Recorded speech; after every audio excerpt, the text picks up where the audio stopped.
నేను శేష్ కుమారి, naturopathy doctor and psychologist. అయితే ఈరోజు మనం చెప్పుకునే టాపిక్ ఇంకా హెయిర్ ఫాల్కి ప్రధానమైన రీజన్ థైరాయిడ్ అనుకున్నాం, అవునండి. థైరాయిడ్ కాకుండా ఇంకేం రీజన్ ఉంది? ఇప్పుడు మన పిల్లలకి మన పిల్లలు 20s 18 టీనేజర్స్ 20 years ఉంటారు. అంటే మనం మిడిల్ ఏజ్ ఉమెన్ కదా. మన పిల్లలు హెయిర్ ఫాల్కి రీజన్ ఏంటి అంటే ఇక్కడ నేను చిన్న కథ చెప్తానండి, ఓకేనా? కొంచెం వినండి. అయితే ఒక అమ్మ ఉందిట. అమ్మ ఏం చేసిందిట, వాళ్ళకి 2 పిల్లలు ఉన్నారు. 2 పిల్లలు ఉంటే ఒక పిల్లాడు చదువుకుంటున్నాడు, ఒక పిల్లాడు పొలం పని చేస్తున్నాడు. ఈవిడికి బాధగా ఉండేది.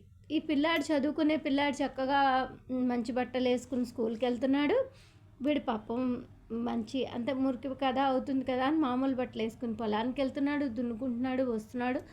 ఇవన్నీ కూడా ఆవిడకి కొంచెం బాధగా ఉంది. 2 పిల్లలు సమానంగా లేరు అని తల్లికి అనిపిస్తుంది కదా.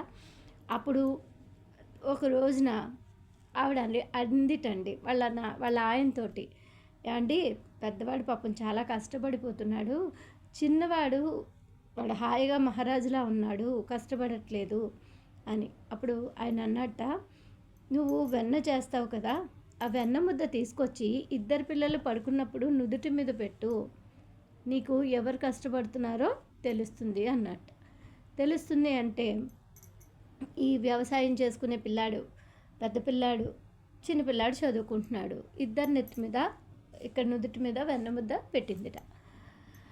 వెన్నముద్ద పెడితే వ్యవసాయం చేసుకునే పిల్లాడు హాయిగా ప్రశాంతంగా పడుకుని నిద్రపోతున్నాడు. వాడి వెన్నముద్ద ఎక్కువ కరగల. ఈ చదువుకునే పిల్లాడు వెన్నముద్ద వెంటనే కరిగిపోయింది. అప్పుడు ఆవిడ అనుకుందిట, అయ్యే బాబోయ్ వీడే ఎక్కువ కష్టపడుతున్నాడు అని. వాడు ఫిజికల్గా కష్టపడుతున్నాడు, సైకలాజికల్గా హ్యాపీగా ఉన్నాడు. వీడు ఫిజికల్గా సుఖపడుతున్నట్టు ఉన్నాడు, కానీ సైకలాజికల్గా స్ట్రగుల్ అవుతున్నాడు. ఇప్పుడు మన పిల్లలందరి పరిస్థితి అదే. పైకి చక్కగా కోటో బూటో సూటో వేసుకుని స్కూల్కి వెళ్తున్నారు, చూడ్డానికి చాలా బాగుంటుంది. వాళ్ళు ఏసీ స్కూల్స్లోనే చదువుతున్నారు, కానీ వాళ్ళ స్ట్రగుల్ అదండి. సైకలాజికల్గా వాళ్ళు చాలా నలిగిపోతున్నారు. ప్రెజర్, ఇన్ని మార్కులే రావాలి. సొసైటీలో ఇప్పుడు ఎలా ఉందండి, 80% నీకెంత వచ్చింది. మనం ఊరుకోం కదా, వాడికి ఎవరికో బాగా వచ్చింది, నీకు రాకపోతే ఎలాగా అని మనం అడుగుతాం. ఎంత ప్రెజర్, ఆ ప్రెజర్లో మన పిల్లలు బ్రతుకుతున్నారండి. ఇప్పుడు చెప్పండి, హెయిర్ ఫాల్ అవ్వదా? వాళ్ళని కనీసం 5 నిమిషాలు ప్రాణాయామ చేయమనండి. అంటే వాళ్ళు చదువుకున్నదంతా, అప్పుడు నేను ప్రాణాయామ యోగా అనగానే మా అబ్బాయి అడిగాడు, అమ్మ నాకు టైం వేస్ట్ అని. కాదు నాన్న, టైంని కరెక్ట్గా ప్రాపర్గా యూటిలైజ్ చేసుకోవడానికి 5 minutes ప్రాణాయామ. ఫస్ట్ సింపుల్గా ప్రాణాయామ, పెద్ద వర్డ్స్ వాళ్ళకి చెప్పకండి, వాళ్ళు భయపడిపోతారు. అందుకని బ్రీతింగ్ ఎక్సర్సైజ్ చేయనా, నీకు ప్రశాంతత వస్తుంది.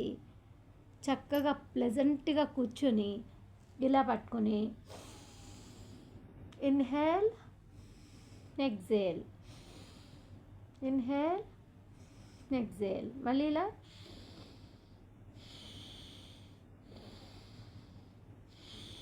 అలా ఇటో 5 times అటో 5 times అలవాటు చేయండి. దానివల్ల ఏమవుతుంది, ఆక్సిజన్ అనేది వాళ్ళకి బ్రెయిన్కి అందుతుంది. బ్రెయిన్కి అంది కొద్దిగా అయినా వాళ్ళలో ప్రెజర్ అనేది తగ్గుతుంది. లేదా ఏం చెప్తారు, నాన్న నువ్వు ఎప్పుడు స్ట్రెస్ ఎక్కువ ఫీల్ అయిపోయినప్పుడు ప్రశాంతంగా కూర్చోలేవు, నీ బుర్ర ప్రశాంతంగా ఉండదు, కానీ కూర్చొని కళ్ళు మూసుకొని అని లాంగ్ బ్రీత్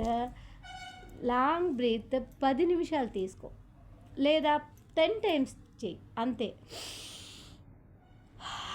అని వదులు. బ్రెయిన్కి ఆక్సిజన్ వెళ్ళి హ్యాపీగా ఫీల్ అవుతావు, స్ట్రెస్ ఫ్రీ అవుతావు, కొంచెం నీ ఆలోచన అనేది సరళం అవుతుంది అని మన పిల్లలకి, మనం చదువులో స్ట్రెస్ ఫీల్ అయ్యే వాళ్ళకి అందరికీ షేర్ చేయండి. ఈ సబ్జెక్ట్ ఎవరికి అవసరమో వాళ్ళందరికీ పంపించండి. ఎంతసేపు నీకు హెడేక్ వచ్చిందా, ట్యాబ్లెట్, నీకు ఫీవర్ వచ్చిందా, ట్యాబ్లెట్, డోలో వేసే. తల్లిదండ్రులు అలా వాళ్ళని పాడు చేసి ఎంతసేపు డోలోనో ఇంకోటో వేసేయడమే. వాళ్ళకి కొంచెం వాళ్ళ బ్రీతింగ్ ఎక్సర్సైజ్ ద్వారా వాళ్ళకి ఏం జరుగుతుందో అమ్మ, మనం మిడిల్ ఏజ్డ్, మనం మన పిల్లలకి చెప్పుకోపోతే వాళ్ళకి ఏం తెలుస్తుందమ్మా? చాలామందిని చూశానండి తల్లిదండ్రుల్ని. హెడేక్ వచ్చిందా, ట్యాబ్లెట్ వేసేసుకో. రొంప పట్టిందా, ట్యాబ్లెట్ వేసేసుకో. ఫీవర్ కొద్దిగా ఇలా వేడెక్కగానే డోలో వేసేసుకో. ఏంటంటే అది మీ పిల్లల శరీరాన్ని ఎందుకు అలా చేసేస్తున్నారు? దానికి రెసిస్టెన్స్ ఉండదు. ఇంకా నువ్వంత మెడికేషన్ చేసేస్తే నీ పిల్లల శరీరాన్ని వాళ్ళు ఏమైపోతారు? వాళ్ళు ఎంత ఆల్రెడీ ఇప్పుడు మన జనరేషన్లో మనకంత స్ట్రెస్ లేదండి. పాస్ అయితే చాలు, లేకపోతే ఫస్ట్ క్లాస్, సెకండ్ క్లాస్. ఇప్పుడు అలా కాదు. ఏంటండి, 100కి 100 మార్కులు వచ్చేస్తున్నాయి. ఇప్పుడు తెచ్చుకుంటున్నారు. వాళ్ళ లోపల ఎంత స్ట్రగుల్డ్ అవుతున్నారు. నా దగ్గరికి చిన్న పిల్లలు షుగర్ మెడిసిన్స్కి వస్తారండి, షుగర్ మందులకు వస్తారు నా దగ్గరికి. నాకు ఎంత బాధ వచ్చేస్తుందో. ఎందుకు అంత స్ట్రెస్ పెట్టేయాలి? వాడికి షుగర్ వచ్చేసి, బీపీ వచ్చేసి, అన్నీ థైరాయిడ్ వచ్చేసి, అప్పుడు వాడు ఫస్ట్ ర్యాంక్ వచ్చి వాడు ఉద్యోగం చేస్తే ఏం సుఖం?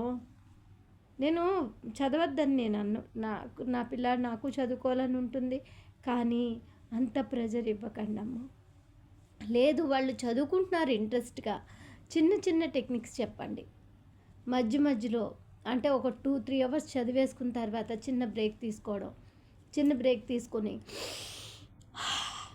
అని 1 అవర్కి ఒకసారి 10 టైమ్స్ బ్రెయిన్ ఆక్సిజన్. ఇప్పుడు మనమైనా అంతే, మనమైనా ఏదన్నా మనకి డిప్రెషన్ వచ్చిందనుకోండి, మనకేదో బాధ వచ్చింది, ఒక్క నిమిషం కూర్చోండి ప్రశాంతంగా కూర్చోలేము. ఆలోచనలు టక మన ఇబ్బంది పెట్టేస్తుంటాయి. అప్పుడు కూర్చుని అని 10 టైమ్స్ అనండి. లోపల గుండె భారం ఎంత దిగుతుందో చూడండి. బ్రెయిన్కి ఆక్సిజన్ అంది, అది మనకి సరళమైన ఆలోచనల్ని కలిగిస్తుంది. అవునండి, ఇది మీకు నచ్చితే, ఇది ఇంపార్టెంట్, చాలా ఇంపార్టెంట్ అండి. ఇది పిల్లలకి మనకి కూడా నచ్చితే 10 మందికి షేర్ చేయండి. అలాగే ఇలాంటి టాపిక్స్ కావాలి, బాగుంది అనుకుంటే సబ్స్క్రైబ్ చేయండి. ఓకేనా అండి? రేపు మళ్ళీ ఇంకో టాపిక్తో కలుద్దాం. థ్యాంక్ యూ అండి. Thank you.